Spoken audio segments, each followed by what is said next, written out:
자, 오늘 다시 경제 얘기입니다. 달러 초강세, 이른바 킹달러 현상이 이어지면서 전 세계 주식시장이 크게 출렁이고 있는데요. 우리 코스피 코스닥도 연중 최저치로 폭락하는 블랙 먼데이를 맞았죠. 이런 와중에 블룸버그 통신이 아시아에서 제2의 IMF, 제2의 외환 위기가 올 수 있다고 경고를 했습니다. 특히 한국의 원화, 필리핀 페소와 태국 바트화가 가장 취약하다. 이런 말을 덧붙였어요. 참 IMF라는 말이 외신에서 나오니까 걱정이 이만저만이 아닌데요. 지금의 상황 명지대학교 박정호 특임 교수와 함께 짚어보겠습니다. 박정호 교수님 나와 계세요. 예, 안녕하세요. 오늘 아침 환율 8시 20분 25분 기준으로 1,426원. 어제 1,427원으로 마감을 했으니까 정말 이런 정도 하락한 상황. 지금 일단 환율은 어떻게 보세요? 예, 상당 기간 더 불안정한, 더 정확히 말하면 상방 압박을 더 받을 상황으로 보여집니다. 먼저 기준금리의 차이도 말씀드리면요. 네. 이번에 미국 연준에서 75bp로 전격적으로 3단계 금리 인상을 감행을 했습니다. 네. 그런데 연준은 앞으로도 3단계씩 금리를 올릴 가능성이 많아요. 그런 과정에서 우리나라 한국은행 같은 경우는 당초 예고한 것은 1단계씩 금리 인상을 하겠다라는 것인데, 만약에 이런 금리 역전 현상이 더욱더 심화되는 걸 방지하기 위해서 금리를 올린다 하더라도 네. 2단계 수준 정도까지는 검토해 볼 수준이 있습니다. 하지만 우리가 똑같이 미국과 같이 3단계 이상의 금리 인상을 맞물려서 같이 하기라는 것은 가계부채라든가 기업부채 문제를 고려했었을 때 그거는 불가능에 가깝다고 보여지거든요. 그러다 보면 결국 미국과 우리나라의 금리 역전의 폭은 더욱더 심화될 수밖에 없고, 그렇게 되면 외화자금의 이탈을 더욱더 유인할 수 있기 때문에 앞으로도 환율은 더더욱 불안전한 국면으로 진화 발전할 가능성이 있어 보입니다. 1,400원 뚫을 거다라고 말씀하셨을 때 전 틀리길 바랬는데 그게 이루어졌거든요. 그러면 교수님 보시기에는 1,500도 뚫릴 것 같습니까? 설마?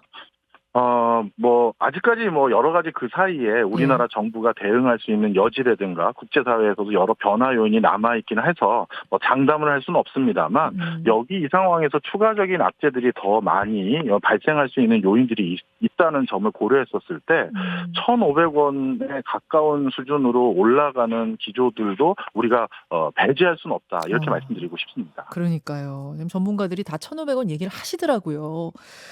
킹달러. 이게 이제 이 킹달러 현상은 우리가 알고 있었습니다만 이틀 전에 블룸버그 통신의 보도는 상당히 우려스러워요. 무슨 얘기냐면 예. 아시아에서 1997년 IMF 때 같은 상황이 또 올 수 있다. 한국의 원화, 필리핀 페소와 태국 바트와 같은 통화가 가장 취약할 거다. 한국을 콕 집었단 말입니다. 뭘 보고 예. 이런 기사를 쓴 거죠? 예, 이것 좀 설명을 좀 드려야 되겠습니다. 예. 그동안 우리나라에서 적정 환율이라고 보여지는 수준이 1,200원대, 1,300원대, 이 정도 수준을 우리나라의 적정 환율로 평가받아 왔었는데요. 그렇죠. 이런 환율 성적표를 갖게 된 것은 좀 쉽게 비유적으로 표현드리자면, 네. 우리나라가 수출 부분에 있어서 전교 1등을 한 10수년 계속 해왔기 때문에 거둔 성적표다, 이렇게 말씀드릴 수 있어요. 좀 더 구체적으로 말씀드리면요. 예. 전 세계에서 1조 달러 이상의 교역을 하는 나라는 9개국 정도밖에 안 됩니다.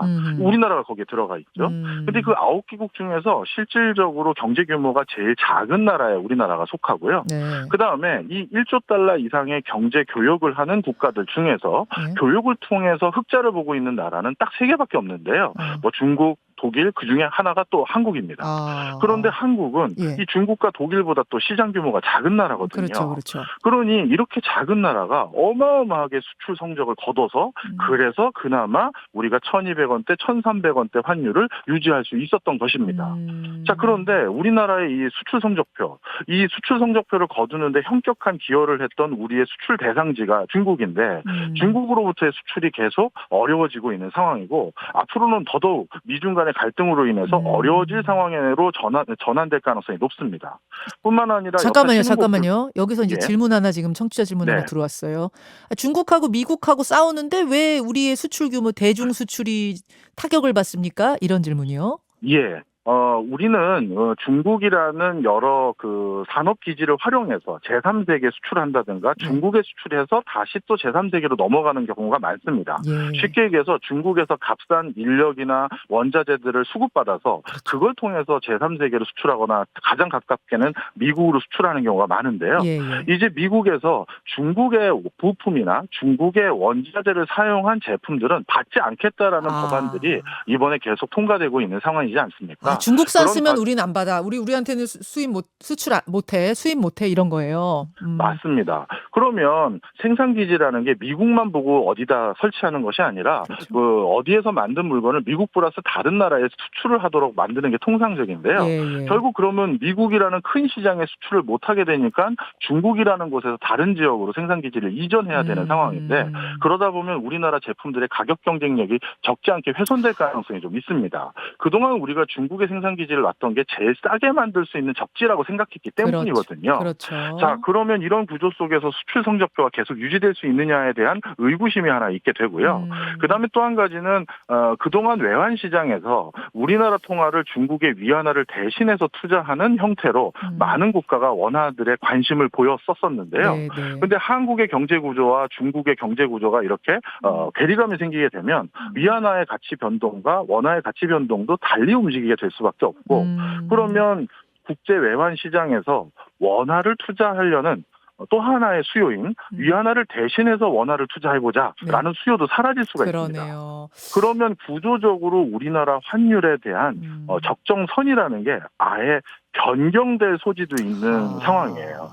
제가 여기서 하나만 더 비유적으로 설명드리면 더 이해가 쉬울 것 같은데요. 예. 질문을 청취자분께서 주셔가지고요. 네.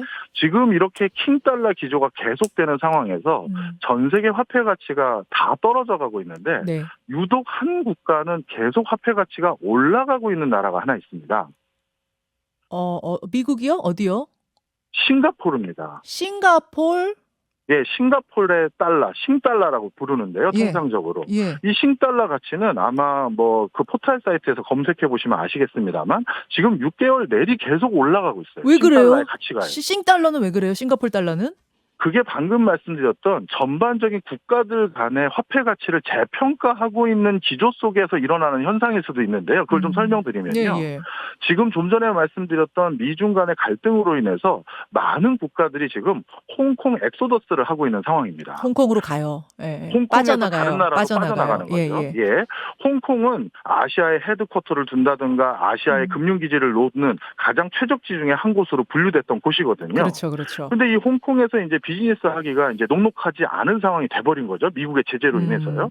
그러면 아시아의 헤드쿼터라든가 금융기지를 홍콩에 뒀던 그 많은 회사들이 어딘가 다른 지역으로 이사를 가야 되는데 그때 제일 이사 가기 적합한 지역으로 손꼽히는 곳이 바로 싱가포르였습니다.